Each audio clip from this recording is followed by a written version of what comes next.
and then get the slideshow set up from the current slide. Okay, and this is where we ended last time. We only have a couple more examples to do here before we're at the end of this chapter. Okay, no questions? All right, we did example 7, and then I introduced to you sort of a new concept, but not too new, and that's called specific gravity. Now, specific gravity, one of the features of it is that it's related to the density. So therefore, since density is unique quantity of every material, has a unique density, so therefore you can almost classify a material by its density, so can you by its specific gravity. Now, if your specific gravity is listed in, if your density is listed in grams per cubic centimeter, because the specific gravity of water is 1 gram per cubic centimeter, the specific gravity and the density of the material is exactly the same. It's just density has units, grams per cubic centimeter, specific gravity does not. However, if you have your specific your density listed in SI units, which is kilograms per cubic meter, that's 1,000 times that of water. I mean, the specific gravity of water is 1,000 kilograms per cubic centimeter. Cubic meter. That's not quite right. 1/1000ths. Okay. But anyway, it's going to change by 3 decimal places. Okay. If, however, you're dealing with weight-specific heat, goodness gracious, weight density, okay, because the weight density is based on pounds per cubic feet, and there is no, the density of water in pounds per cubic feet is 62.4, I believe it is, pounds per cubic feet. That's not 1, and it's not a power of 1, so you're going to have quite different looking numbers. But that specific gravity will be unique. So let's do one, okay? This is example 8 on page 334. The density of iron, let me get my pen set up. Okay, the density, and I got a density of iron. Most books use density, the symbol rho. I started to write rho. I said, whoops, this book doesn't use that one. The density of iron is 7,830. Here's Kima.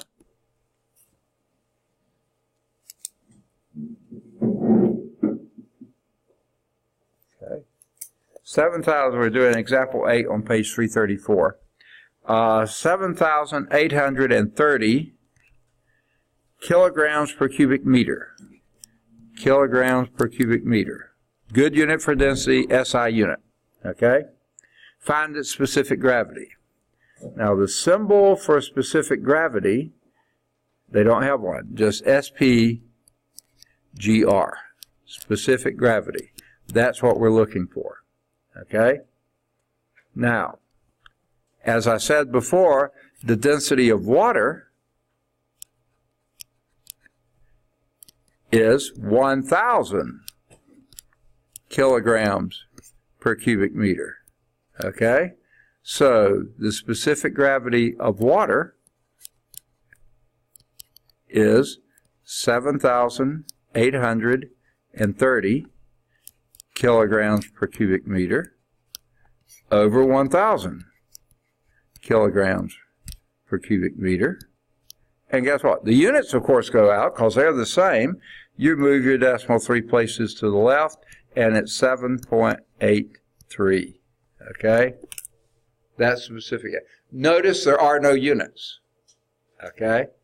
Now, if you were to check a table somewhere and find out the specific gravity, the density of water in CGS, in other words, grams and cubic centimeters, it would be 7.83 grams per cubic centimeter divided by 1.00 density of water in grams per cubic centimeter. You get 7.83. Now here's the magic part, okay? Your density of, well, yeah, it still should be so. If you did the density of of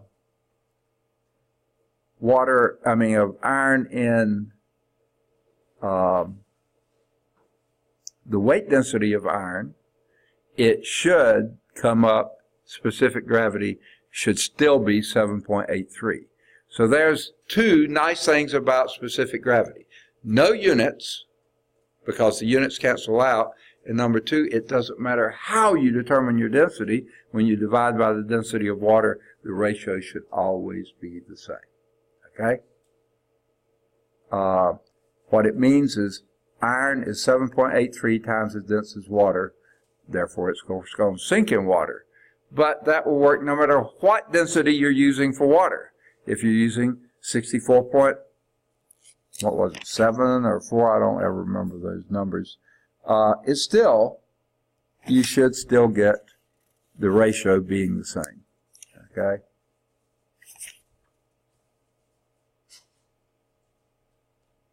I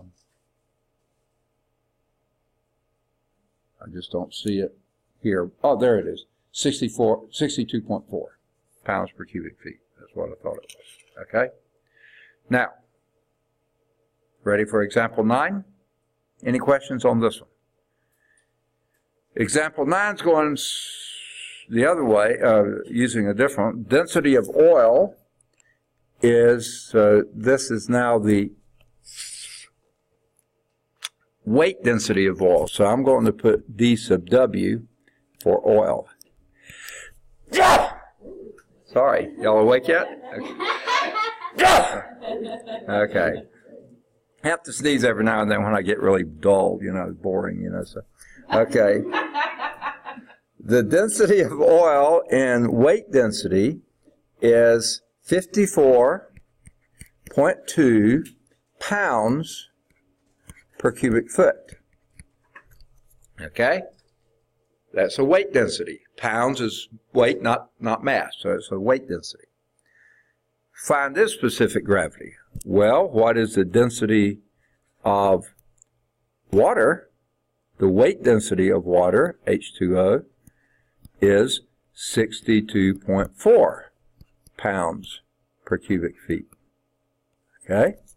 So therefore, your specific gravity, just like before, is the density, this time a weight density of oil, divided by the weight density of water, and that would be 54.2 pounds per cubic feet divided by 62.4 pounds per cubic feet. Okay? Now I'll need some calculator help on this one. Obviously it's going to be a number less than 1. Iron way more than 1. This less than 1. What do you get? Second? 0.868. Okay, is that what you said? Okay. No units because the units cancel out. Okay. And that's true whether you had used SI units, CGS units, or U.S. customary units. The specific gravity should be the same no matter what. Okay? And they got they got 869, so they must have rounded a little differently. This means that oil is 0.869 times as dense as water, meaning it will float. Okay? Of course, that has some ramifications too. If there's an oil spill, say on a highway, say during a rainstorm, the water is going to make the oil float, and then it could puddle and you could have a really slick, nasty mess. On water, like the Gulf of Mexico, when they had the big oil spill there, quite a while ago now, but those globs of oil were coming to the surface. Now, some of those didn't come to the surface because it was at such huge pressures and low temperatures down where the spill occurred. They stayed as bulk packets down there and didn't make their way to the surface. Who knows if they're still down there or not? Fortunately, they think the microbes in the Gulf of Mexico are probably eating them up and dissipating them. Hopefully that's happening. But you could still have beaches and things if those do, over time, make their way to the surface, and then there are polluted beaches and plants and animals and killing things all over again. All right. Now,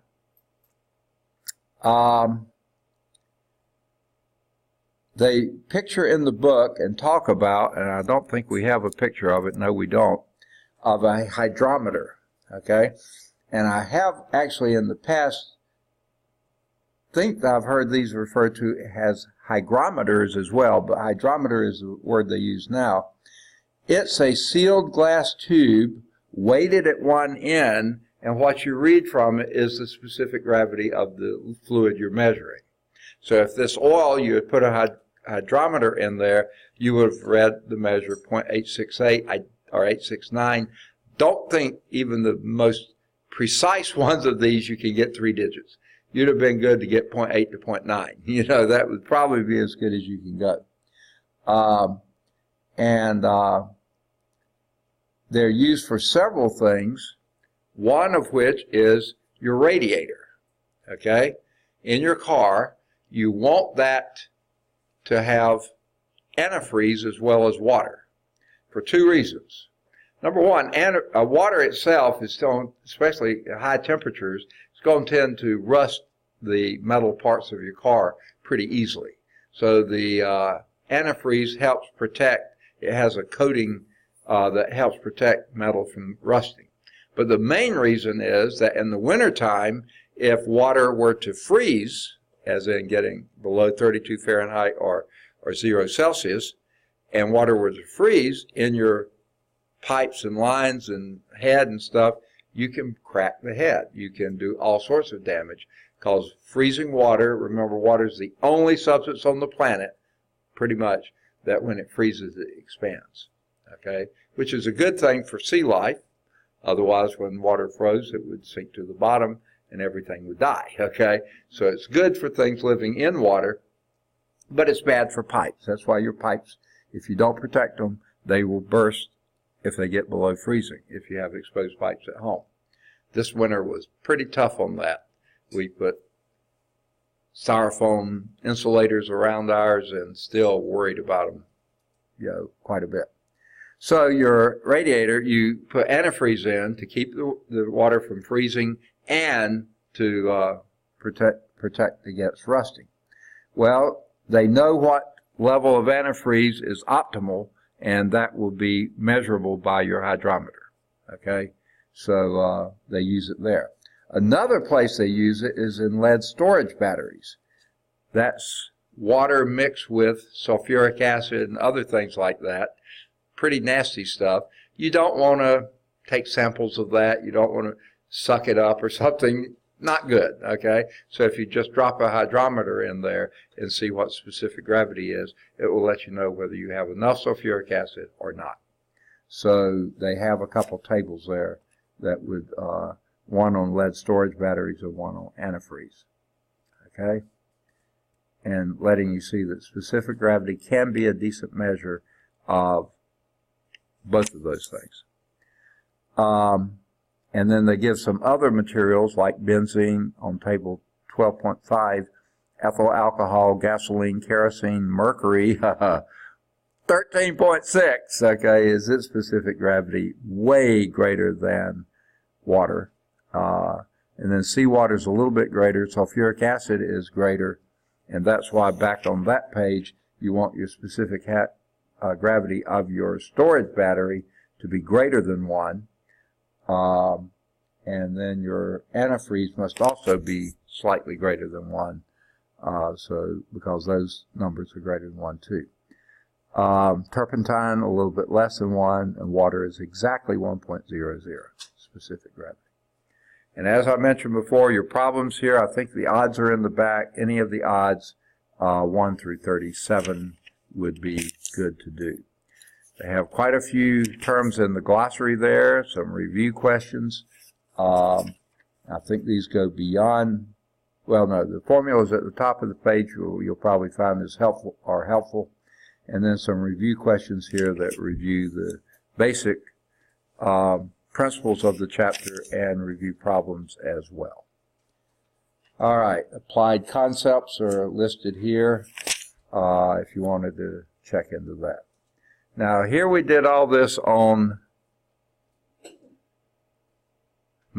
matter. We didn't really get into fluids. And now that I think about it, I bet you fluids in some senses would have been a little bit more advantageous to you, but actually the course description said properties of matter. So that's what I did. You might want to look at the chapter on fluid. Maybe not all of it would be helpful, but some of it might be. It's many things on hydraulic principles, some things that would pertain to you, but many that would not. Remember, air is also a fluid. Both liquids and gases are considered fluids. And it looks like most of this, it would be 13.5 before you got into the thing that you might be interested in, and still a lot of that is not. What I was looking for is something on, right toward the end of the chapter, blood pressure. On page 365, there is one little blurb there on blood pressure. And that's about it. I was thinking postural flow would be in here. I do not see it. Okay? And they don't have the thing for it. So no. Now I'm saying I'm glad we didn't do that chapter. Okay. Now what I was referring to before, I got a little tongue-tied on it. The review questions covers all of chapter 13. The problems, 13, are by sections. I'm sorry, 12 is what I meant to say. All right. We're not going to do anything on temperature and heat transfer. Let's just go on and, whoops. Why is this stuck up? Okay. Well, where's my...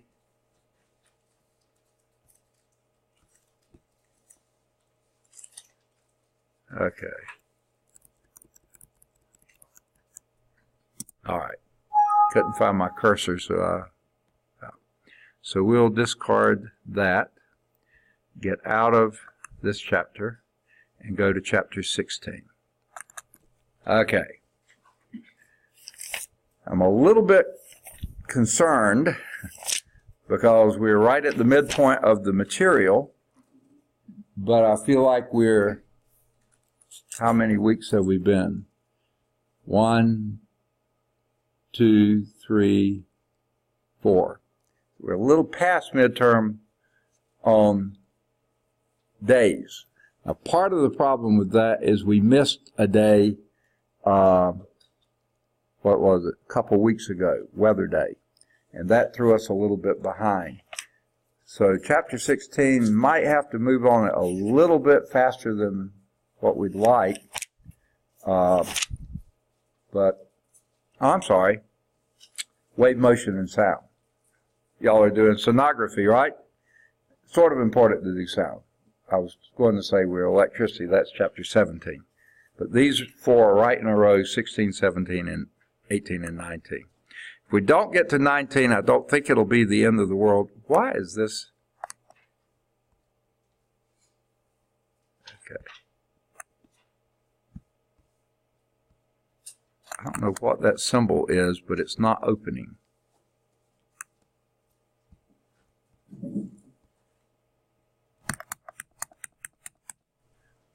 Okay, let me try something here. I'll close this out. Why is it doing this? It's not closing. Let me try this.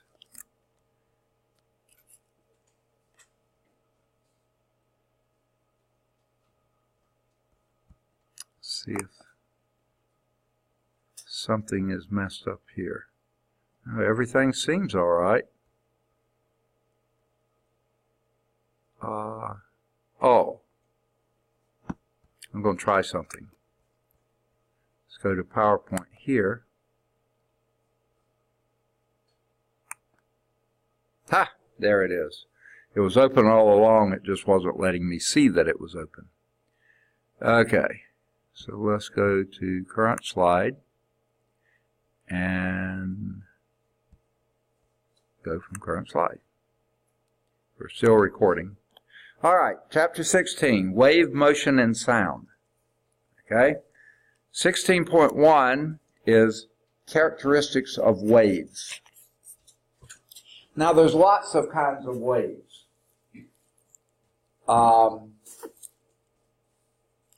This is an illustration of a transverse wave. I don't think in sonography you'll be dealing with many transfer waves, but I don't know that for sure. Transverse waves. And I think we talked about this maybe briefly before, but maybe not. In a transverse wave, I think I did do it when I mentioned the hose on the ground. Okay, that's a transverse wave. If you pick it up, your motion is up and down, but the wave goes in that direction, right? So the direction of wave travel is one way, but your displacement is perpendicular to it, okay? Now, this concept here will work for whatever kinds of waves, longitudinal waves or whatever. The maximum that that wave has, like maximum displacement up, is called the crest. The maximum displacement down would be the trough. Okay? Now, there will be some other characteristics here, but let's see if they'll illustrate it so I won't talk about it twice. Okay? Here is a longitudinal wave. This is more like a sound wave. Okay? Y'all will be dealing with sonography sound waves. If you have, say, a spring here at a given tension, okay, and then you compress it and pull back, that compression is called a compression, okay? And if you compress and go back to your initial position, this compression moves down toward the wall, and actually on a fixed wall like this will bounce back and that compression moves that way. Now, this part is called the compression.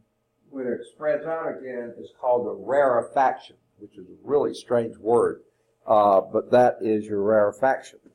Now, I thought they were going to show some other things here, and might need to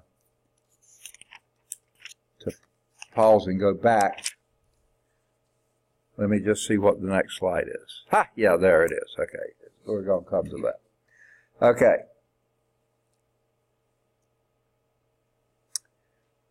There's a little blurb on the side about Heinrich Hertz, who came up with did a lot of work on frequency of waves, and they actually named the term for frequency after him, Hertz.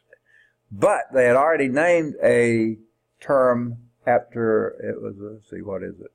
Not capacitance, inductance, I think, after a guy named Joseph Henry. So capital H stood for Henry, measuring inductance. What are we going to use for Hertz? They use first and last letter, HZ. So that's why that has two letters in it. Okay. Now, let's go back to this one.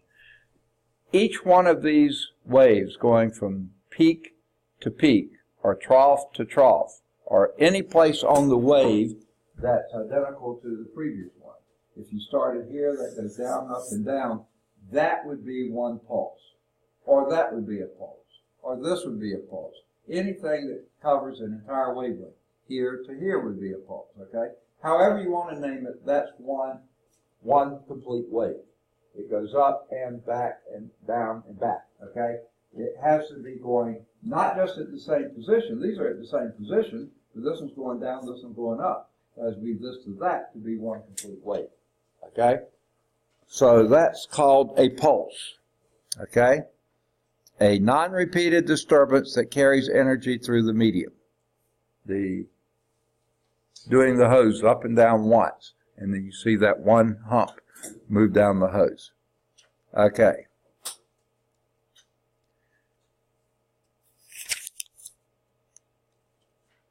They just don't give many good illustrations here, so I'm going to use this one again. The amplitude of the wave is one way to look at it, the maximum displacement from equilibrium. Here's the equilibrium line. Everything either goes up or down from that. The amplitude would then be, I probably should be, I don't like sitting, I'd rather point. Can y'all see it when you see that? Okay, the amplitude, I may get to the dark color again, that may show up better. Okay, black. Okay, the amplitude is from the equilibrium, which is the black line here, the horizontal line, to the maximum, the crest there. That would be the amplitude. Now, sometimes you'll hear them refer to it as the difference between the max and the min divided by 2. Because, you see, you got 1 amp up and 1 amplitude down. Okay, so that's the amplitude, is the maximum displacement of any part of the wave from the equilibrium or a rest position. Okay? Longitudinal wave moves in the same direction of the disturbance. You took the spring and compressed it and pulled back. You did your motion this way, and the wave goes that way. So your displacement is in the same direction as your wave motion. In a transverse wave, it's not. It's perpendicular. Okay? Now, we'll skip over to this slide. Okay? This is what I was referring to. This is a wave, a transverse wave. One wavelength will be peak to peak, equilibrium to similar equilibrium, not the next equilibrium. It has to be similar, going in the same direction. So that's why, to keep from confusing that, if you go peak to peak, there's only one of those, okay, or trough to trough. That would be a wavelength. But it could be here to here or here to here, as long as it's same position, going in the same direction. Okay? Again, I probably should be doing it down here, but that's called a wavelength. Does anyone know what that little hat-looking thing is? That symbol? Lambda. That is the Greek letter, lowercase lambda, for wavelength. Length, lambda. Okay? So that is your symbol for a wavelength. Okay, the period is a time requirement. Okay? Now, now this looks like it's a static wave. But let's just imagine this wave is moving along like this. It's just followed by other ones. So if you track this wave time-wise from the time it was here until one more wavelength comes here, that time would be the period of the wave. It's covering, this is a length, the time it took to go from here to here, that would be a period, one period for the wave. The time it takes for it to travel one wavelength. Okay? The time required for a single wave to pass a given point. Now, frequency, and this is where Heinrich Hertz comes in, 1 over the period, the reciprocal of the period. So normally a period would be measured in seconds since it's time.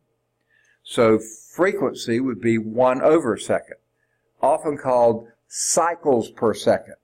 Okay? You'll see that sometimes, but a cycle is just a period. Okay? So how many periods per second? So the only actual unit there is second. So quite often the period will be in per seconds, that's second to the minus 1, or hertz. That's what a hertz is. Okay? Named after Heinrich Hertz. So it's capital H, little z. The unit is 1 over second, or per second. Now, higher frequencies are measured in kilohertz. That would be like your radio signals. Megahertz, that would be generally your TV signals, or FM signals. gigahertz, which would be really high frequency wave. Radar and microwaves are measured in gigahertz, frequency modulated FM radio, megahertz, and so on. Okay. So let's get that formula here for you. Let's see, maybe they'll show it. Nah, I doubt if they will. Okay, let's go back here. Now,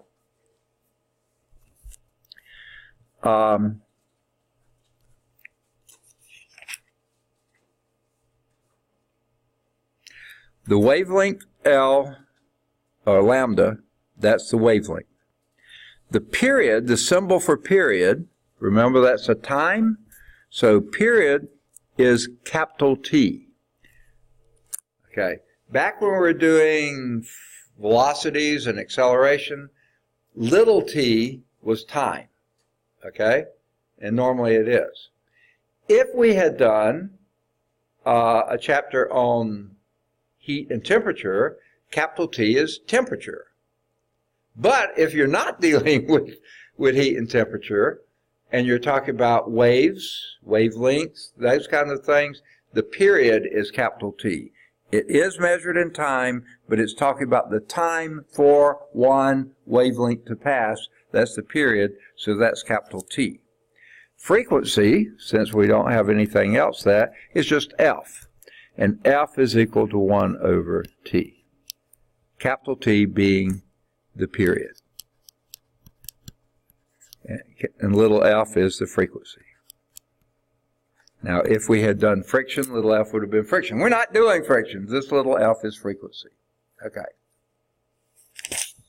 That's the formula on page 428.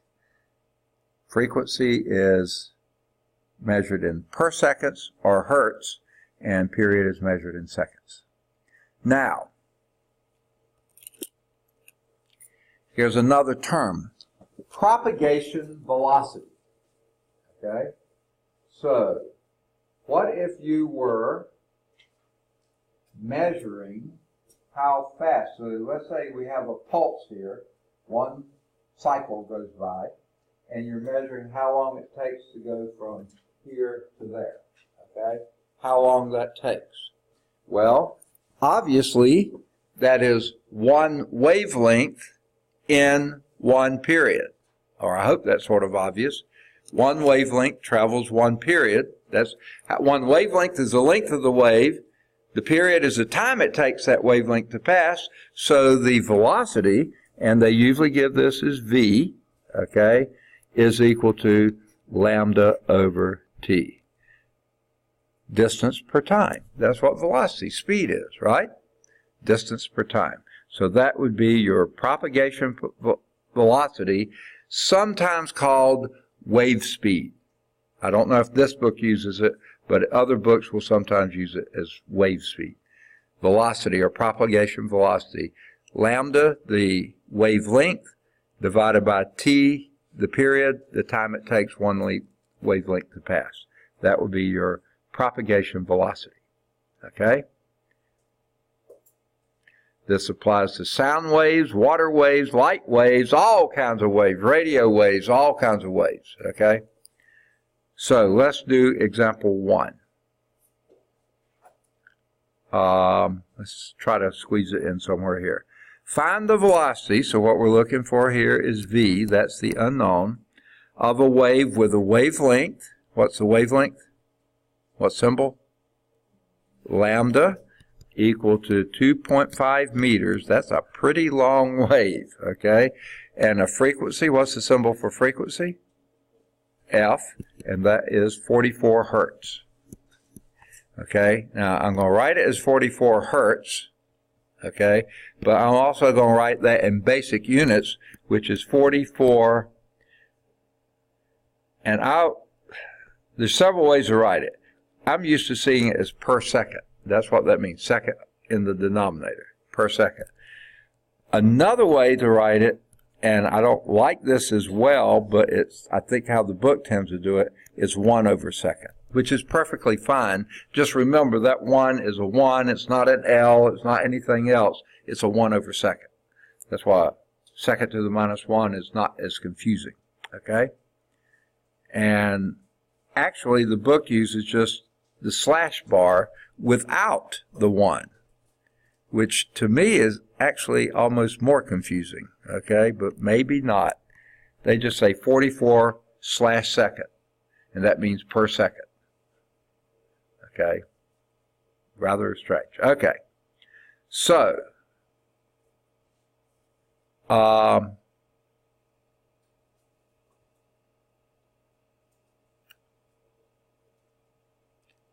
there's a little bit of a problem here, though, isn't there, Houston? We have velocity here in terms of lambda and period, okay? But here we have a problem that's dealing with lambda and frequency. Well, what is period? 1 over, frequency is 1 over period, so this could be lambda times 1 over period, which is lambda times F. Ha! Another really simple formula. The velocity is lambda F. So all you do here is plug in that velocity would be 2.5 meters times 44 per second, okay, per second. I don't really like that notation, but that's what the book's using, so I want you to get used to it. And if you got a calculator, what's 2.5 times 44? A little louder. 110. 110. Okay, and that would be meters per second. Okay, and that's sure enough what they get in the book. Okay, got to get used to that 44/seconds per second. That's right. All right, next sort of topic here is superposition of waves. Now, what do we mean by that?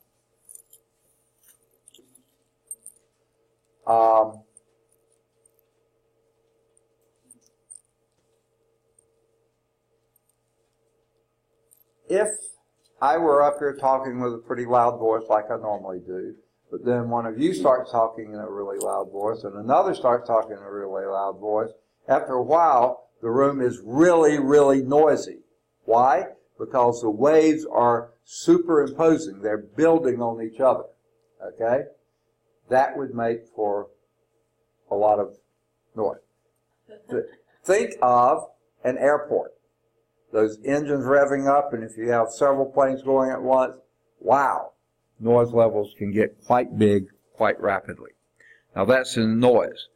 Also waves, other kinds, light, matter waves, any kind of waves could get superposition. Now two things happen, well, more than two things happen, and that's what the next slide is going to show. Okay?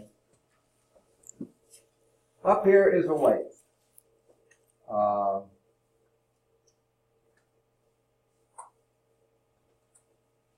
Can you tell blue and green here? Neither one of those look blue or green to me. This looks kind of bluish.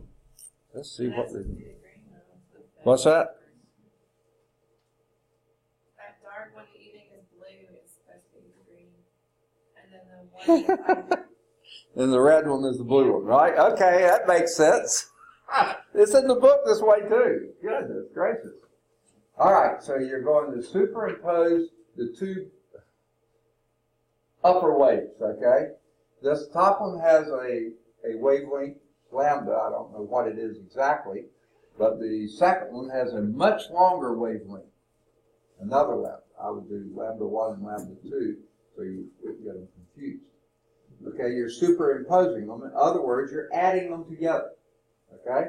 So what you do, you see they both start pretty close to 0, so this one, the green one, that looks blue, is going to be starting at 0. And then as this one goes up, this one's also going up, but not quite as fast, so the superimposed wave is going up a little faster. In fact, you add this height to that height, and you get the height there. And this one reaches its max here. This one hasn't reached its max yet. So while this starts coming down, this one's still going up. So somewhere in between those two peaks, the superimposed wave gets a peak. Okay? Now, at some points,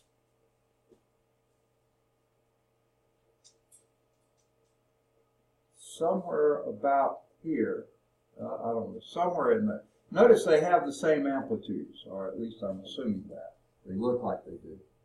Somewhere here, you know, this is time here, okay?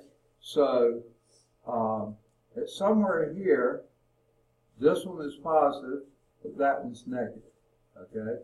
So wherever those are exactly the same, that's where this one is a 0, okay? Whereas this one is positive, this one's negative, that comes out to be a 0, okay? Now they're both decreasing at that point, okay? And at some point here, oh, and by the way, where this one's 0, this will be right here. If this wave is 0, you're right on top of that because you're not adding anything to it. Okay. It happens to be at the top, and I'm just making a guess here.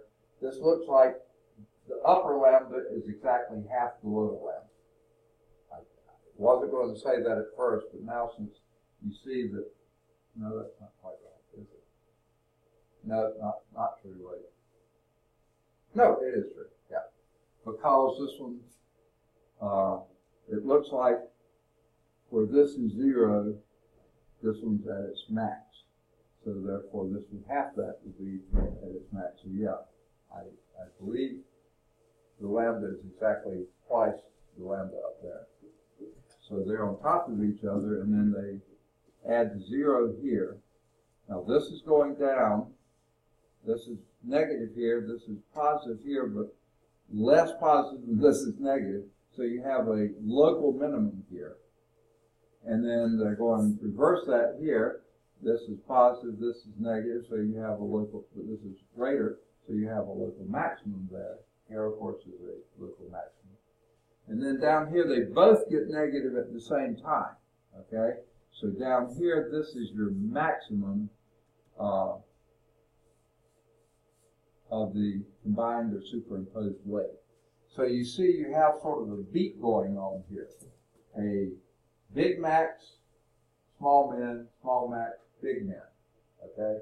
So it kind of has a beat to it rather than it's that kind of a thing. So that's what's happening with a superimposed wave. So this is going on here. Now, there's two types of what they call interference here. Where they're building each other up, that's called constructive interference. And where they're minimizing each other, that's called destructive interference. Okay? And actually, sometimes I think destructive interference is where they actually do add to 0, but this is saying it's where the peak is at a minimum. So this would be another constructive interference, but a much weaker, the very strongest destructive interference down here. Strong constructive, weak destructive, strong weak constructive, and then going down here. So that's a result of adding those two waves together. And this is same magnitudes, but twice the wavelength. So this has twice the frequency, half the frequency, twice the wavelength, half the frequency. Okay. So that arm waving is all they give you on superposition of waves. Okay. Now let's see if they show something on standing waves. No, they don't. Well, kind of they do. Okay.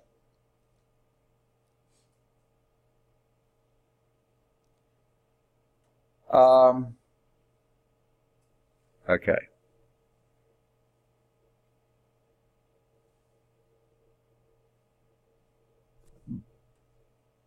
All right. When a transverse wave, which is what we're dealing with here, a transverse pulse, reaches the end of a spring that is fastened to a rigid support, the pulse is reflected along the spring with the displacement reflected in the opposite direction. We talked about that before. We go back to this when it does hit this, when it does hit the end here, it actually is going to start traversing back again this way later. Okay, once it hits the end. So a longitudinal wave will go down and be reflected back. Now, transverse waves do something a little stranger because the propagation is perpendicular to the motion. As this wave goes down and hits the end, and that's a rigid end, then the reflected wave gets inverted. All right. That can make for an interesting problem here, because if you have repeated waves coming down, up like this, but other waves coming back like this, then they interfere with each other and they superposition on each other. That makes for an interesting situation. In one special case, two waves combine so that there is no propagation of energy. That's a standing wave. Okay? Now,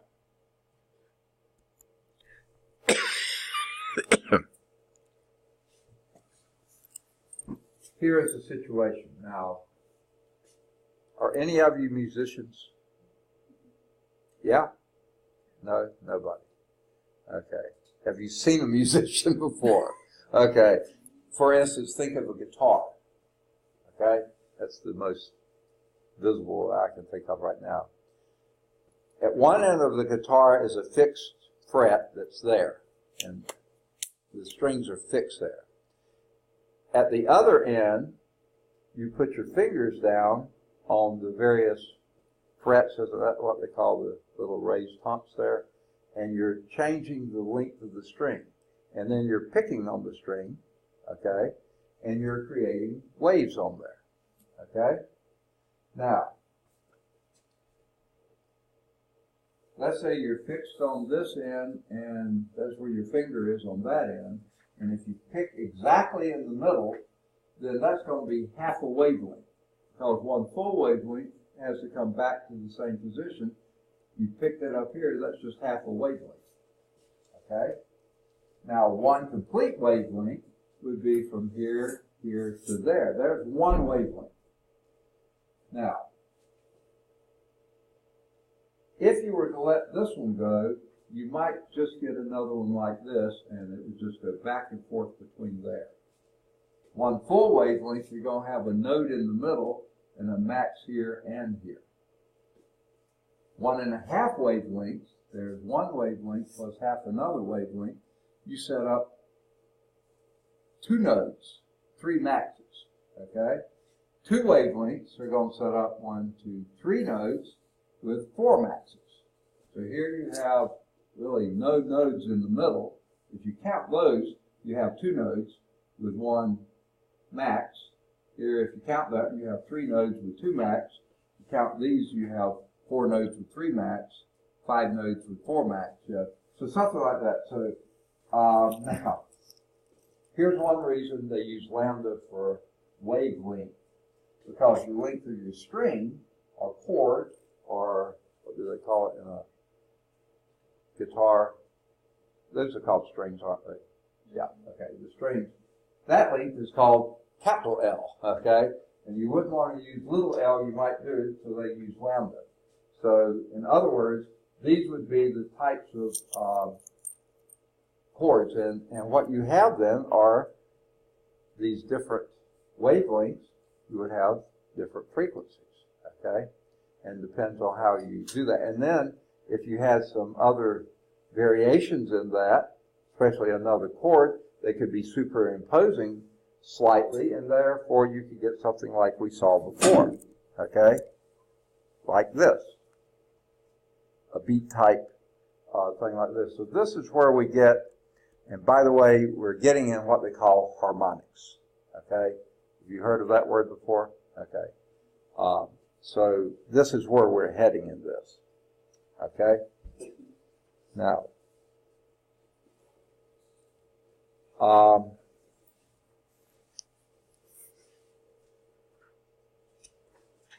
good.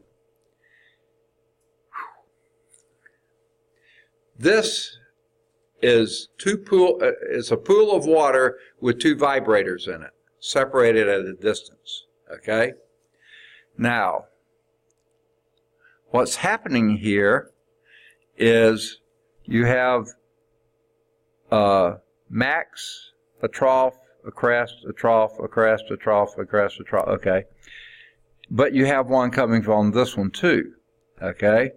Now, if you just look up here, you basically only see from this one. Crest, trough, crest, trough, crest, trough, crest, trough, crest, trough. Okay. Same thing down here. Crest, trough, crest, trough, crest, trough, crest, trough, crest, trough, crest. Okay? Oh, you can't tell that when I do this? Can you see that little thing? You don't see it. Okay. I was trying to do it so people looking at home could see it too, but that doesn't see it. Okay. Crest, trough, crest, trough, crest, trough, crest, trough, crest, trough. And this one down here, crest, trough, crest, trough, crest, trough, crest, trough, crest, trough, crest. Okay, going on that. Now, when one's not bothering the other, that's what the signals are. But if these are going at the same time, it looks like these are very close to the same frequencies, then you have, notice, this crest from this one is interacting with this crest, so you have a super crest there, okay? And probably the trough in between is a super trough too. And here they're constructive again, okay, adding to each other. But since when you go off at your angles this way, you notice there's a blurring here. This is where you have the destructive interference, and these are your constructive interference, okay? And that's what this is showing here. The line of the nodes, that's where the destructive interference, they're canceling each other out. These are these shaded portions going in that way. Those are your line of nodes. And then your line of maximum, this is the maximum constructive interference, is halfway between those nodes. That's where they're the brightest. Okay? Now, you'll notice something else here.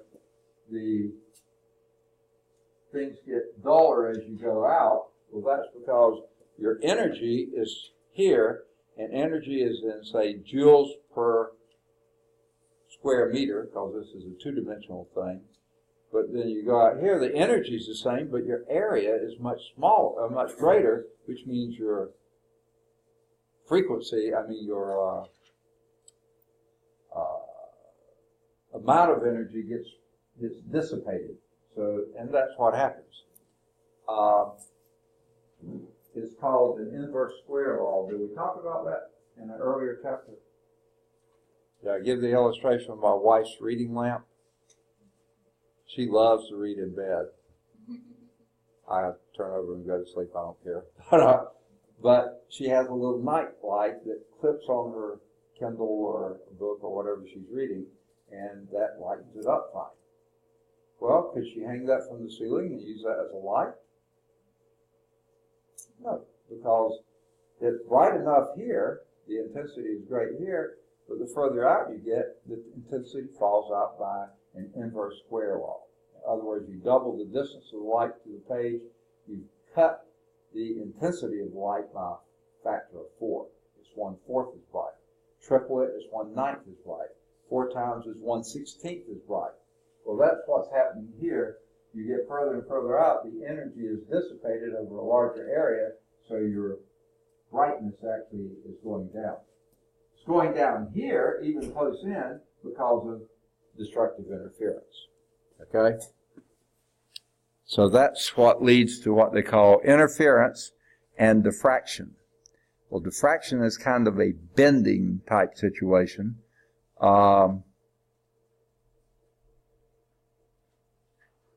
And let's see, they have a try this activity. Are they going to show that? No, they're not. It's an interesting little thing to look at and think about.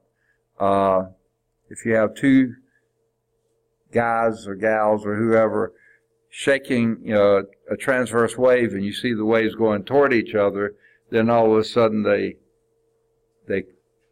mess up and actually invert after they pass and then come back in. It's rather strange. Okay? So that is interference. That's what, I'm sorry. That slide was talking about interference.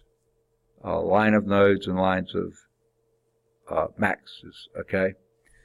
Now we're going to talk about diffraction. It's a property of a wave that describes its ability to bend around an obstacle in its path, okay? And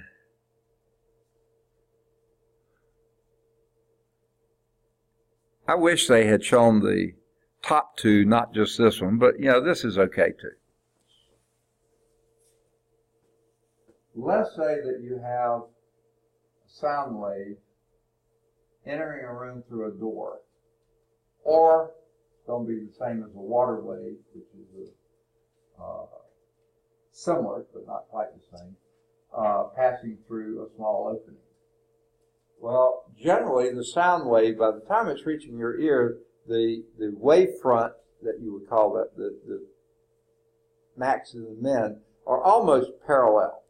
And that's why they show it this way coming in here. Almost parallel. You're far enough from it. Okay? But if there was a sound blocking wall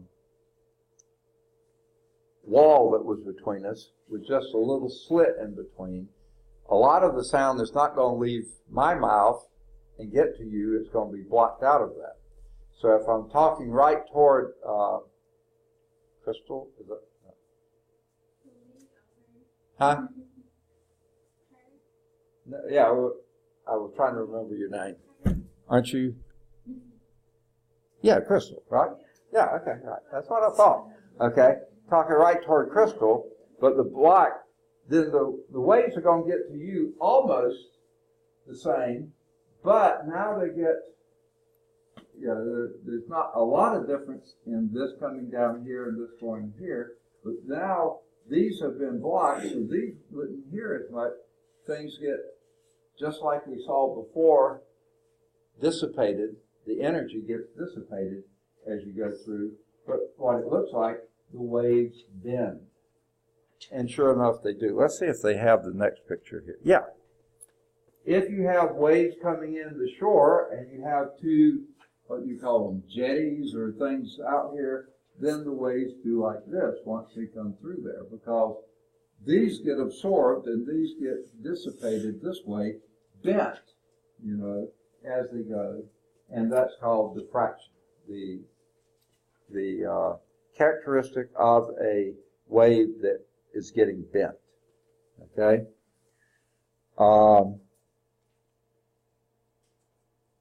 So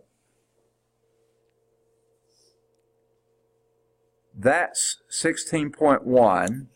16.1 had a title of Characteristics of Waves. We looked at the length of a wave, the time it takes a length, that's called the period, the frequency, velocities, those kinds of things. 16.2, I'm sorry, this is also covering this. This is a human-made wave pool, which, fine. I mean, I really don't see a lot of advantages doing too much on that. But it makes for a wave. Now, I had a good story to tell, but we won't do it because it's... Oh, and here it is. This is a human wave pool, and the swimmers are trying to get it so they can do body surfing, it looks like, coming in. Do they have something like this at Splash Adventure? I've never been to it. Have any of you? Yeah, I don't know either. Okay, it seems like it would be a neat thing to do. I believe somewhere up in North Alabama, I don't remember which town, but my mother-in-law used to take the grandkids to it, and they had a lot of fun. So it must have been something like this, human-made wave pool. Okay, Now we're getting into 16.2. There were no problems or anything to do in 16.1. 16.2 is electromagnetic waves. I know y'all will be dealing with these to some extent. I know you'll do sound waves, which are compression waves or longitudinal waves, but you'll also, I'm pretty sure, have to deal with this, because y'all do, what will you do in what you're training for in this program? Will that be, let's see, like when they put a radioisotope in somebody to measure kidney function? Would that be something y'all would do, or what's that? What'd you say? I think Lawson is focusing on echo. Yeah. Okay, echocardiography. Yeah. So is it mostly sound that you'll be dealing with, you think? Yeah. Okay. Like ultrasounds of their heart. Yeah, exactly. That kind of stuff. Okay. So those will follow. Yeah. But here's the catch, I think. I'm not certain on this, but I bet you the equipment that measures that translates it into electromagnetic signal. Because when you're displaying it on the screen, you're going to see something that looks more like a wave, don't you think? I don't know. I don't know what you do. So I wouldn't be surprised if you're not going to deal with both of them. So here's the electromagnetic spectrum, just in case it does apply. This is way more general than what you'll need, but just to give you an idea. And now, let me say this about electromagnetic waves. Electromagnetic waves always travel at the speed of light. So your velocities before, now we will be using c, the speed of light. Now the speed of light does modify ever so slightly as you go through different media, because, you know, it can't travel as fast in a, say, a thick glass prism or diamond or something. The speed of light actually changes just ever so slightly. So that's why you get sparkling and things like this in a diamond. But, so now what was HF is now C. So in other words, since the speed is always a constant, then you can say that the wavelength is inversely proportional to the frequency. As frequency goes up, wavelength goes down. As wavelength increases, frequency decreases. Okay? So that's what's going. So what we're measuring here, or what they're showing here on top, is frequency. Cycles per second or just per second, hertz. Low frequency are your broadcast band radio waves. Very long waves. That's 30,000 meters long. That is a long wavelength, okay? And if you think about a radio or television antenna, those things stick way up in the sky, okay? Really long, and that's just a portion of the wavelength. Okay, so that's broadcast band. Shortwave radios are not really very short. They're only,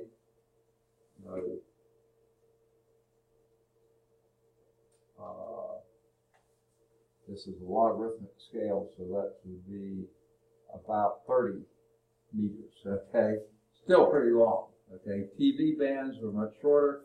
The frequencies are increasing here, but the wavelength is getting shorter. Microwaves are in this range, which are not really so micro. I mean, they're pretty small, but nothing as small as this is here.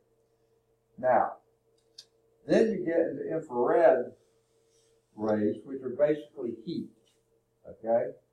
And then you have visible light. It's just a tiny, tiny, tiny little spectrum here, from red, orange, yellow, green, blue, indigo to violet.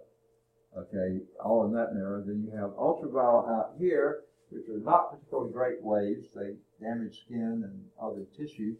X-rays even more so. Gamma rays, they're deadly. Okay, You won't die from getting hit by one gamma ray, but you could not sustain repeated gamma radiation. Your tissue will die. Will atrophy on it. Very short wavelength. Look at the wavelength there. 3 times minus 10 to the minus 10 meters. That would be 0.000000003 meters. Okay, that is really, really short. Okay? Now, a lot of the energy coming off the sun is this high energy, deadly stuff. Really deadly. Okay? What we have is a fantastic atmosphere that blocks just about all the gamma rays, just about all the X-rays, a lot of the ultraviolet rays, but not all of them, and only emits through the visible light spectrum. That's all that our atmosphere filters all this mean, nasty stuff out. Thank goodness. Otherwise, we wouldn't exist. Okay? That's why life on other planets probably is not going to happen. Maybe somewhere in the universe it will, but not in our solar system it certainly won't, because they just don't have the right atmosphere to do it. Okay? Now, that light comes in, and this I know happened in my car today. Because when I went out to leave to come to this campus, the sun shining fairly brightly, I got out to get in the vehicle. It was a pleasant temperature outside, much hotter inside. Why?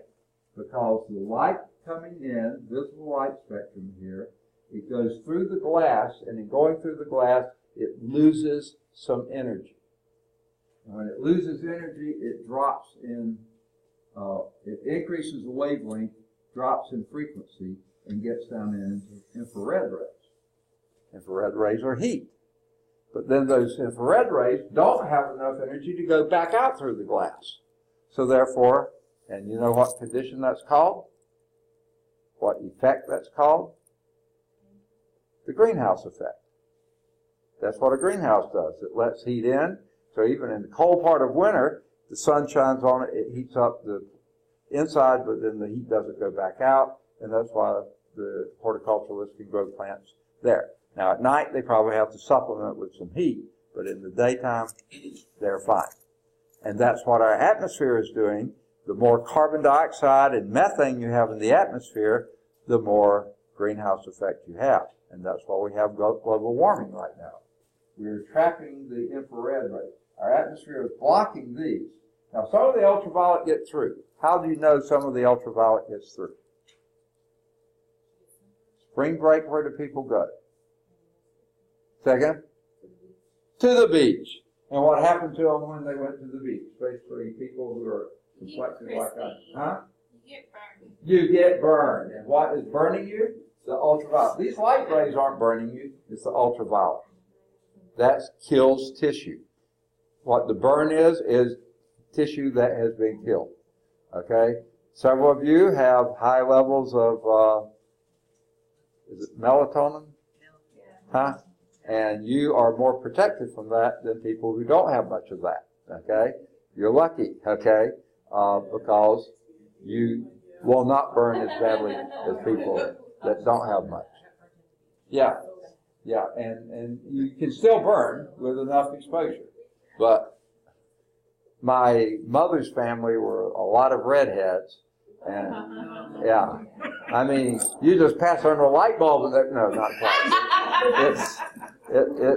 They will burn very, very quickly. Okay? Very quickly. And I've already had one skin cancer removed. Basal cell skin cancer.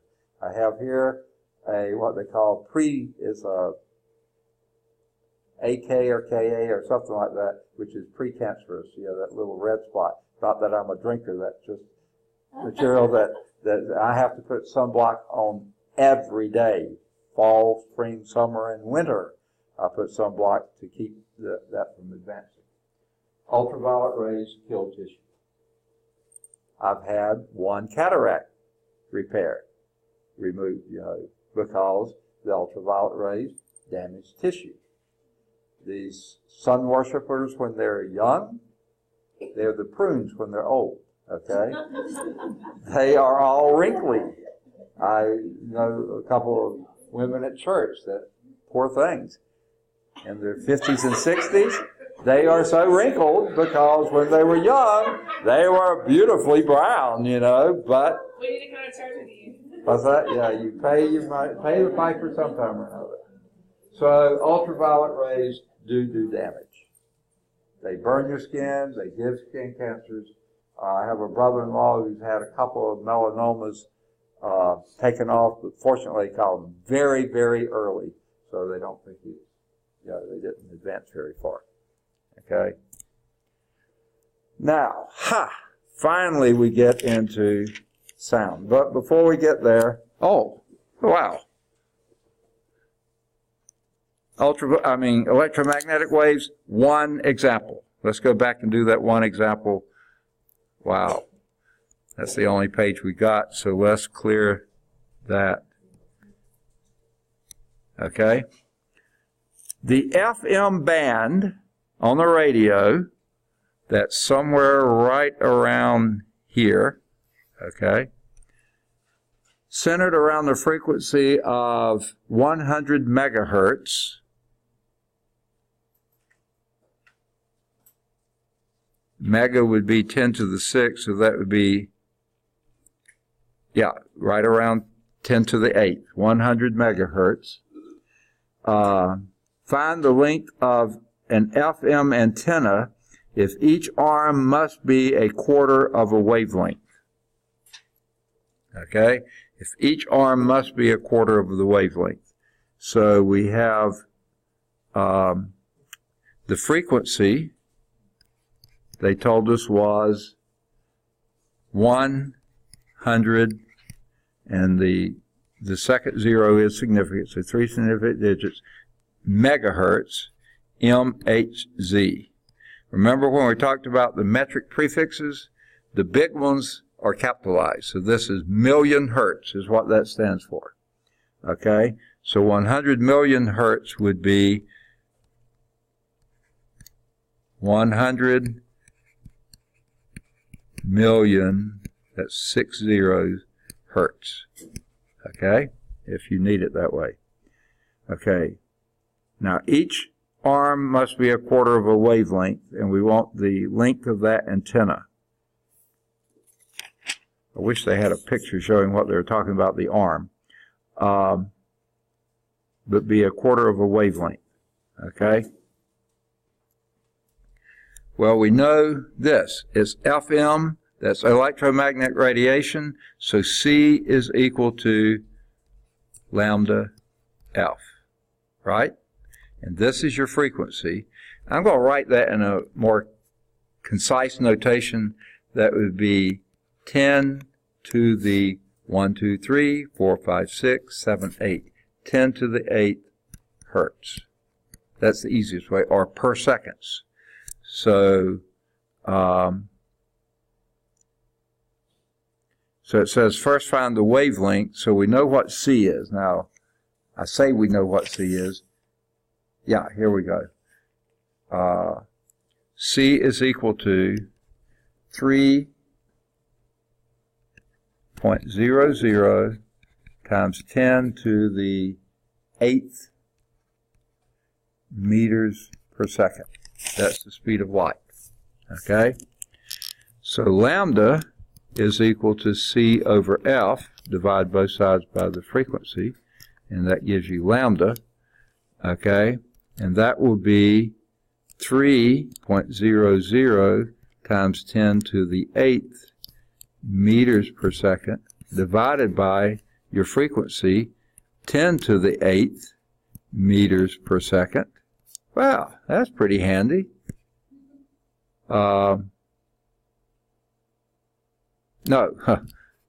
these are per second, it's not meters per second. So that leaves you, let me clean that up a little bit. I got carried away with my crossing things out.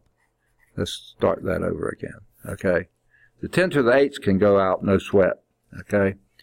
This was meters per second, and this is per seconds. So the per seconds go out, and that gives you meter. So your wavelength is 3.00 meters. And that, sure enough, is right there. 3 meters. That would be your wavelength. Okay?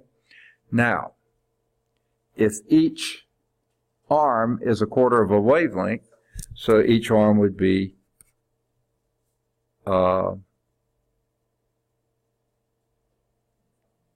yeah, 3/4 of a meter. Okay? 0.750 meters. 0.750 meters. Because each arm is a quarter of a wavelength. A wavelength is 3 meters, so a quarter of that would be 3/4. Okay. If you want to do some problems there, any of the odds on problem set 16.2, any of the odds 1 through 17. So now we get probably where you want to be, and this is sound waves. Okay?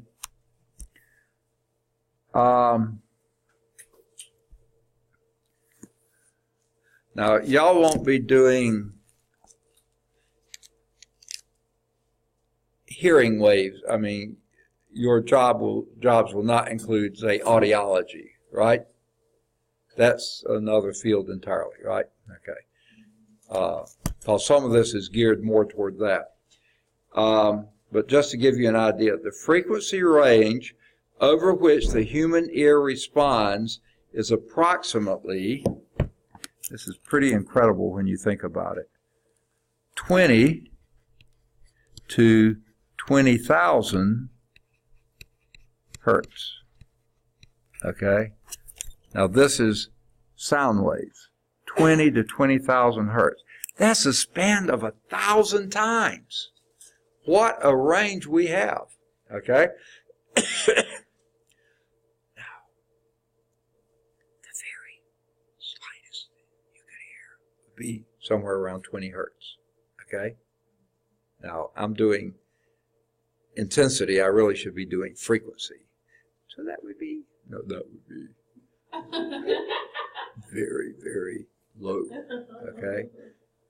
Up to, I can't get that shrill, 20,000 hertz would be very, very shrill. Whereas 20 hertz would be very, very bass, extraordinarily bass. Okay? Now, ultrasonic waves, which you will be dealing with, have frequency higher than 20,000 hertz. So you can't tell an ultrasound, with your ear. You've got to use electronic equipment to translate that to something you can see or sense. And they may actually scale it back so you can hear it. I don't know how they do that, but they will be doing it. Your other courses will get into that, I hope. So sound refers to those waves transmitted through a medium with frequencies capable of being detected by the human ear, produced by a vibrating source. Okay? They show here a tuning fork, which is a classic kind of things. And those are set up so they vibrate at very specific frequencies, and they use them for tuning pianos and things. Okay. I would never be able to do that. My ear is really bad. Okay. Musically, ear is awful. Okay. Now, just as a reference, when you have been around the thunderstorm, when it's way off, you might see the lightning flash, but then many seconds later you'll hear some thunder. However, every now and then you may sense a lightning flash and then a boom immediately. That means it's right on top of you. Okay? Duck. Okay? It's too late then because it's already flashed. But when it's a long delay, that means it's a long way away. Why? Because light travels at the speed of light. 3 or 30. No. Yeah. 300 million meters per second. That's pretty fast, okay? Okay? Whereas sound, I think they show here, or tell here, if I can find it. Well, I can't see it. The speed of sound in dry air at 1 atmosphere of pressure, 0 degrees Celsius, is about 331 meters per second. So 300 million compared to 300, period. Okay, that's a big difference. So when it's a lot further away, big delay. But when it's right on top of you, you hear them both, see and hear, almost simultaneously. Okay. Now,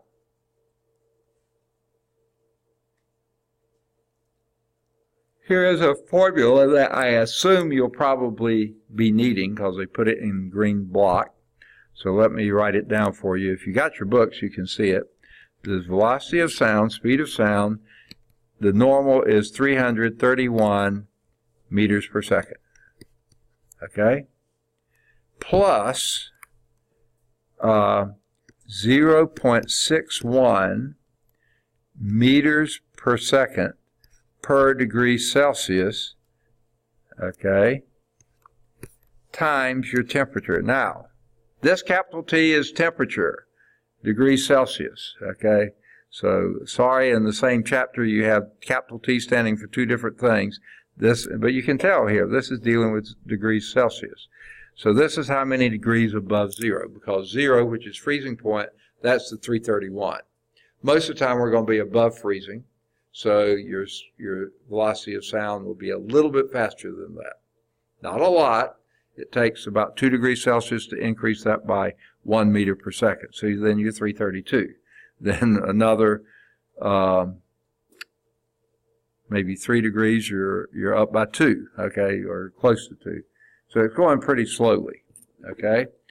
If you're used to the Fahrenheit scale, then the velocity of sound is 1,087 feet per second, not meters per second, plus 1.1 feet per second per degree Fahrenheit times your capital T minus 32, okay, degrees Fahrenheit. You have to get how many degrees you are above freezing, because it's 1,087 feet per second at the freezing point, okay? So you have to increase that. Now, one reason that the 1.1 is greater than it is because a Fahrenheit degree is smaller than a Celsius degree. So you, every degree, and, well, then feet per second is much shorter than a meter per second, less than a third. So that's the speed of sound in air, and the capital T is the air temperature, okay? So let's do a problem or two with that. Find the speed of sound in dry air at 1 atmosphere of pressure. That's your standard condition, so we're going to be happy there. If the temperature, capital T, is 23 degrees Celsius. It's 23 degrees above freezing. Okay? Well, in that case, we'll use this formula.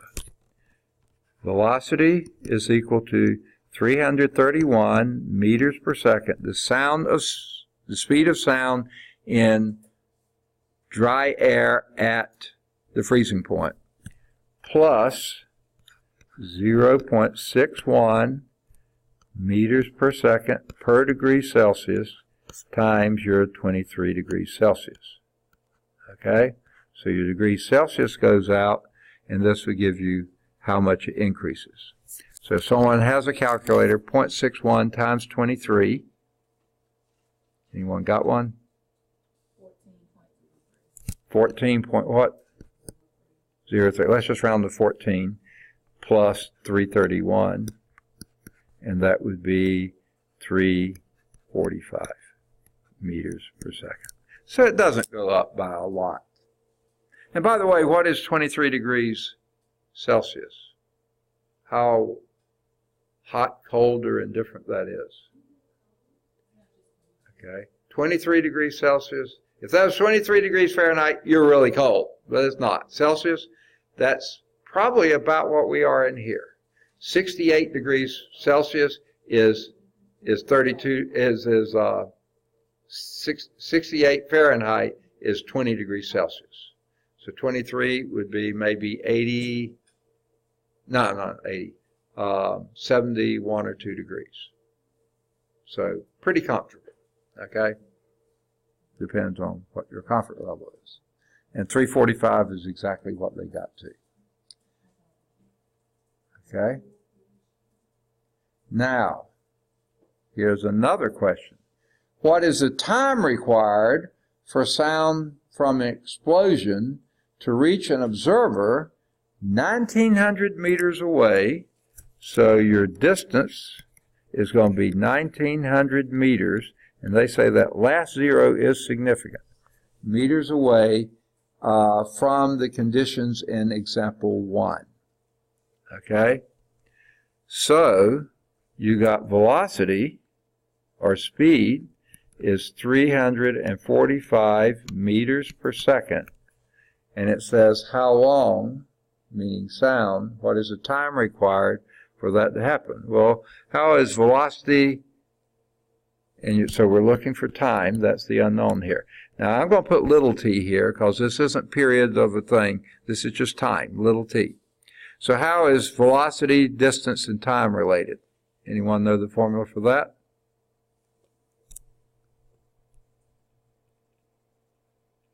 Look at your units, they'll give you a clue. What are the units here? Meters per second. So wouldn't that suggest to you that the velocity is equal to distance in meters over time in sound in seconds, right? So there's your formula. So we want to know what t is, so multiply both sides by t, and that wipes out the t here. Then divide both sides by the velocity, and that wipes out velocity there. So the time would be distance over speed, which would be 1900 meters divided by 345 meters per second. The meters cancel out, and you have 1 over 1 over seconds, which would be seconds. So what would that be? Someone with a calculator, 1900 divided by 345.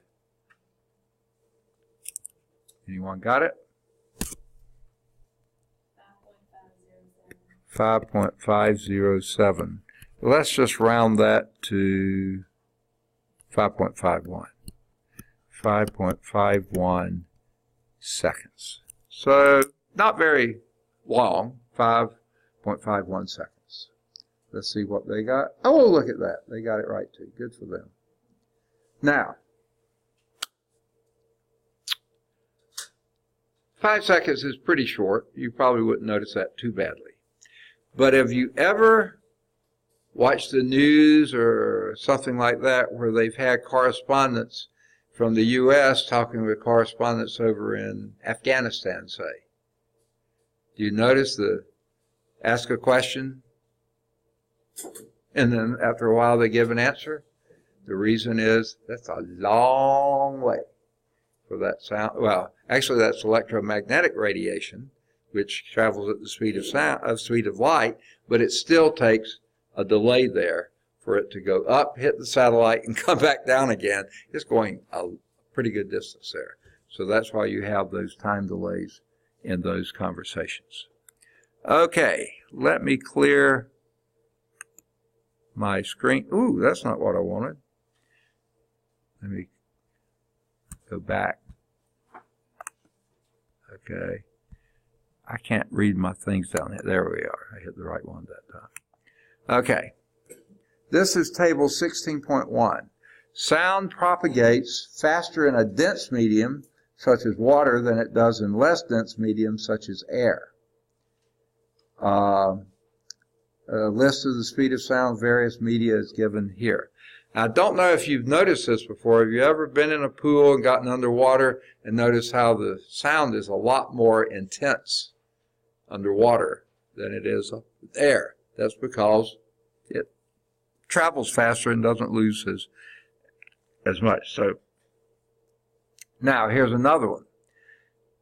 I'm talking to all X chromosomes here, so you may not have done this. Did y'all used to watch the cowboy and Indian movies or shows on television when you were young? Probably not. Huh? Yeah, some? Okay. It didn't have to be cowboys and Indians, but it sometimes was. Sometimes it was the good guys and the bad guys. Now, if the bad guys were wanting to rob the train, how did they know when it was coming? What was the most effective way to know when it's coming? Say again? Hear it? That's if it gets close enough. How can they tell if it's coming from a long way away? They put their ears down on the track.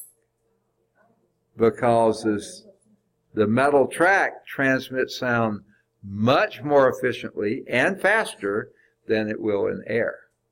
Air dissipates quickly.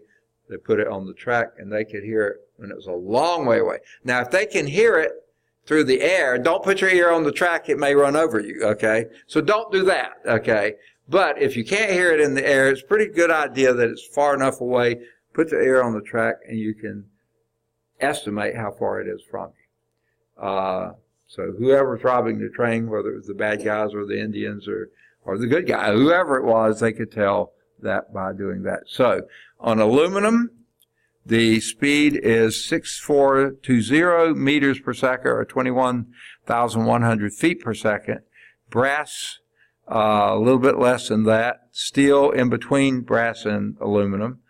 Granite, that would be through rock, goes pretty fast. Alcohol, not so fast. Water, about 4,900 feet per second, 1,500 meters per second. Air, 331. Okay, not going very well at all. And of course, in a vacuum, nothing. Absolutely nothing. I'm thinking of another dumb illustration, but we don't have time for that. Okay, so you see the steel, that was usually what the railroad tracks were. It moves pretty fast. Almost 6,000 meters per second. In air, 300 meters per second. That's a 20-fold increase in speed. Yeah, they can tell a lot further away listening to the tracks. Okay? Now, so you have speed of sound, and that varies with temperature. It varies with material. The denser the material, the faster it travels. But you also have other characteristics, one being the intensity of the sound. Is the energy transferred per unit time through a unit area? And that was the word I was looking for before.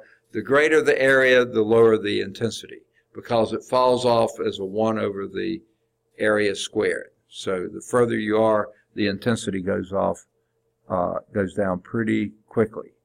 So that's why no one sits close to me in the class. No, I'm just, well, yeah, probably. Okay. Loudness refers to the strength of the sensation of the sound heard by the observer, okay? Describes how strong or faint the sensation of sound seems. The ear does not respond equally to all frequencies, and mine certainly don't. My ears don't. My father-in-law, great guy that he is, he speaks at a frequency that I have really poor reception.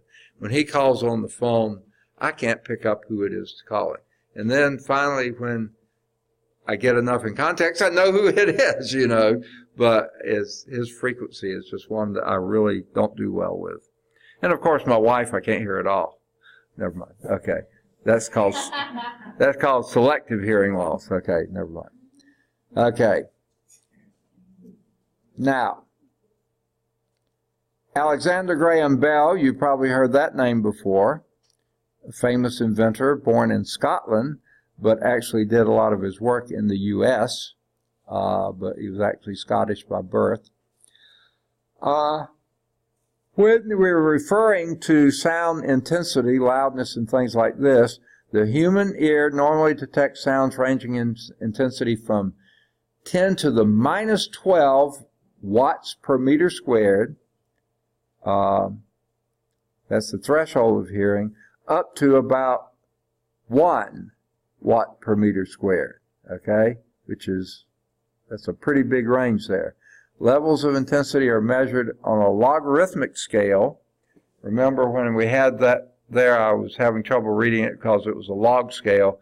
Intensity of sound. Whenever you have huge ranges like that, use a log scale and it gets down to something much more reasonable, like the number 12 rather than the 10 to the minus 12. That's a very small number. 12 quite easily done. Levels of intensity are also measured on a logarithmic scale, measured in decibels. Deci meaning 1/10 of a bell. The bell is a unit named after Alexander Graham Bell. Okay, that's what I was getting there. Let's see if we have that. Yes, here we go. Here are a range of sound levels and intensities, and this is measured in decibels and actually intensity, watts per meter squared. Okay?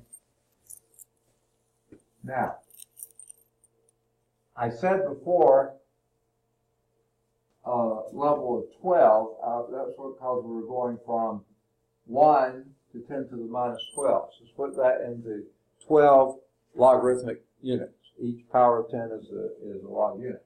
But we're doing decibels, which is deci 10 of those, so that adds a 0 to it. So this would be 1 bell, that would be 10 decibels, okay? And 120 would be the maximum you should be hearing. After that, damage is occurring, okay? So, threshold for hearing is 0, which is 10 to the minus 12 watts per meter squared. The minimal sounds that you can distinguish and make out would be 1 decibel, 1 bell, which is 10 decibels, which is 10 to the minus 11. So you see, for every power here, you have 1 unit there, and a decibel adds a 0 to it, okay? A ticking watch, I can't remember the last time I heard one, my hearing is so bad, is about 20 decibels. Is about 30 decibels, okay? Leaves rustling or the refrigerator cutting in on and off about 40 decibels. I can sometimes hear that. Average home, neighborhood, street, now you're up in 50 decibels. I can hear that generally. Normal conversation, 60 decibels. Get too far away, I can't hear it. I hear it, but I can't distinguish, okay? Car alarm, cars, alarm clock, city traffic around 70 decibels. Garbage disposal, vacuum cleaner, outboard noisy restaurant, about 80 decibels. Factory, electric shaver, screaming child, that's around 85 decibels. A lawnmower, passing motor, yeah, okay, you get the point, okay. Passing motorcycle, convertible ride on the freeway, you have around 90 decibels. Hair dryer, diesel trucks, chainsaw. I unfortunately grew up on a farm. We cut wood in the wintertime. Chainsaw did not help my hearing any. Helicopters, subway trains, around 100 decibels. Car horns, snow blowers, around, I've not dealt with snow blowers much, 110 decibels. Rock concert, propeller plane, 120 decibels. That's as loud as you should go. And at rock concerts, sitting right in front of the speakers, not a good idea. You're going to be a prune in your ear when you get older, okay? You got the idea, okay? 100 feet away from a jet engine, don't go there. Or air raid siren, 130 decibels. Listen to that too long, you're losing that. Shotgun blast, about 140. This is getting up in the deafening, painful range here, okay? So, these are scarcely audible. Moderate is here around average home, neighborhood, street. Loud and very loud, alarm clocks, garbage disposal, vacuum cleaner. Deafening, you're getting up here. Deafening means it will cause deafness, okay? All right. Now, the pitch of a sound, on the other hand, is the effect of frequency on sound waves have on the ear. And like I said, different people have better or worse hearing at different levels, okay? And so these things intertwine. Like I said, my father-in-law's pitch, not one that I'm particularly good at, okay? Let's see. Here's a picture of the ear. And this probably is about where we're going to end. Y'all won't be dealing with this that much either. Y'all are, okay, so this probably isn't all that important for you, just to get a general idea. This is called the external auditory canal, or ear canal. And I think because probably from a very young age I was probably a little hard of hearing, I have a really big ear canal. When I was in the Navy, I could not, they had one size fits all earplugs. I was on an aircraft carrier with all those jet engines. The earplugs would fall out of my ears, and I couldn't find any that were big enough to stay in. I just have to keep pushing them back in.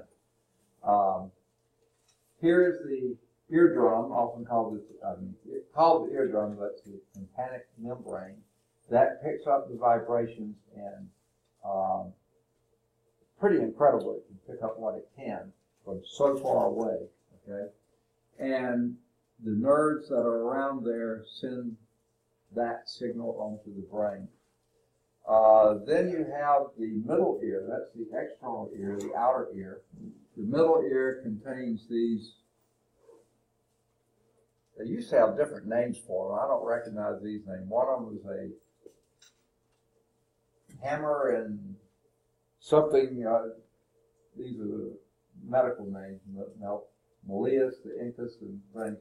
These amplify the signal that's coming off of here. Now, notice also you have bone here. This is bone tissue here. Okay?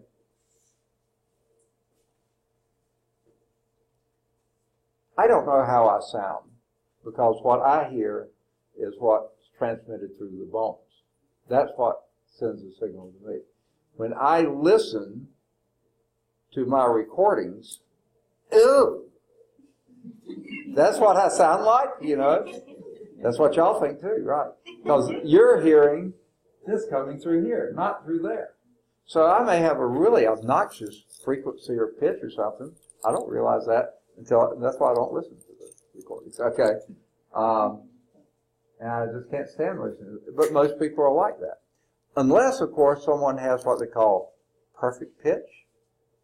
Then they hear exactly what anyone else hears, and therefore they can hit the notes and things like this perfectly, because what they hear and what they hear of themselves are the same. Okay? I pity the people that sit in front of me at church. Never mind. Okay. Then the inner ear. That's all in the middle ear. This is mostly for amplification purposes. Then here we have the cochlea. And over here is something called the round window that's in the middle ear.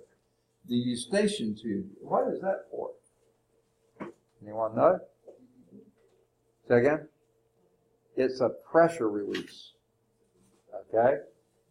This goes to the back of the throat so that when you're changing pressure you don't have all this stuff in here that is at high pressure and you're at low pressure, pop an eardrum, or vice versa, pop it inward. Yeah, you don't want that happening. So if you have the connection so that what's on the inside and what's on the outside is at close to the same pressure.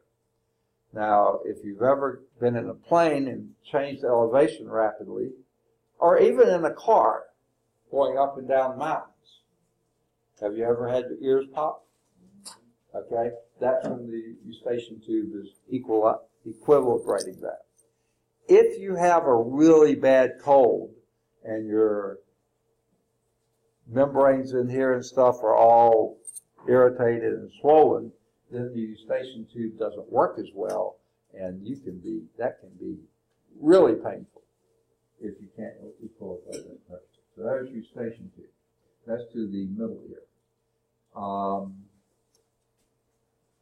Interesting names here: vestibule, semicircular canals, cranial nerve. This is finally where the nerves, after all this amplification and discrimination and everything else, the nerves take it, send it to the brain, and the brain processes it.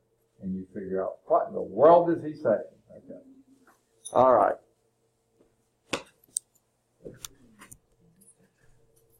we will stop there. There were no questions in this section either. Oh, I didn't get out the pencil. I was looking for my pencil, but I don't have one. Okay? We will begin next time with the Doppler effect. Y'all will be dealing with the Doppler. Just making sure you get awake so you can leave tonight. Okay?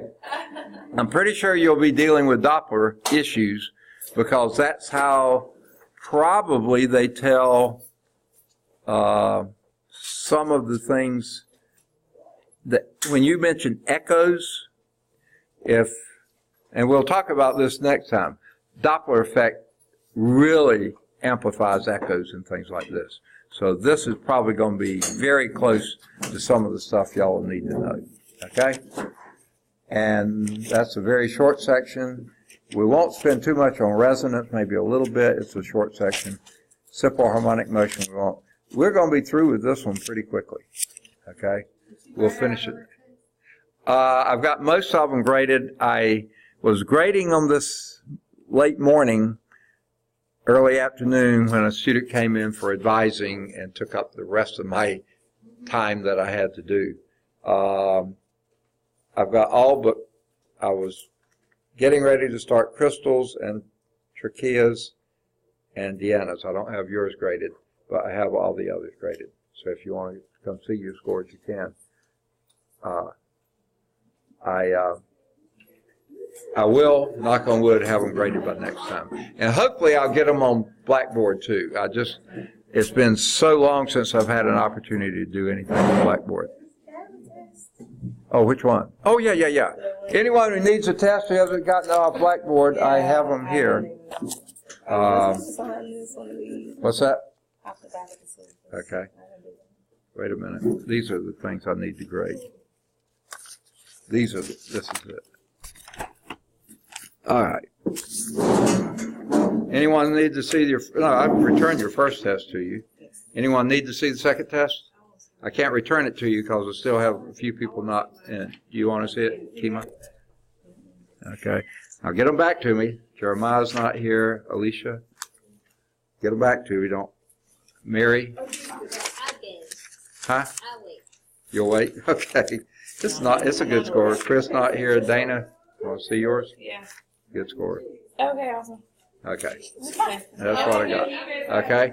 Now, wait. Any of you need the next test? I need the next test.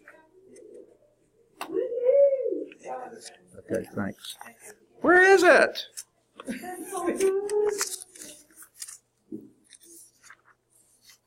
Work done was this Yeah, one. you got an excellent on yours.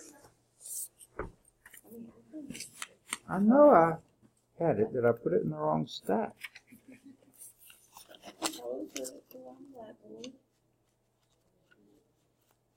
Because I ran them off this morning. I took them down and did it myself. So they would be here. Did they get stuck in here? I swear. They're probably sitting right there on my desktop. Okay, I can Sorry. print off Blackboard. You can off Blackboard or I'll have it for you Monday. Okay, I'll print off Blackboard. I'm sorry. I ran them off. It's okay. It's fine. Okay. Let's see if maybe I put them in the wrong place. I just don't want the prints to go to waste. I know.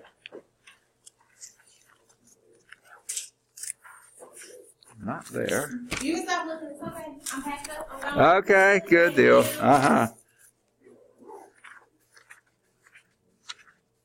Is that kind of like with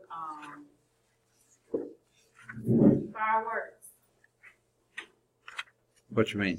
Like you see them and then you hear them? Yeah. Exactly. Exactly that. Good example.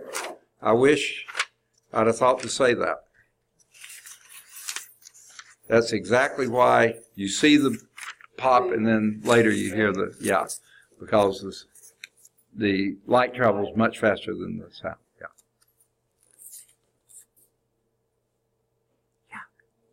How did that happen?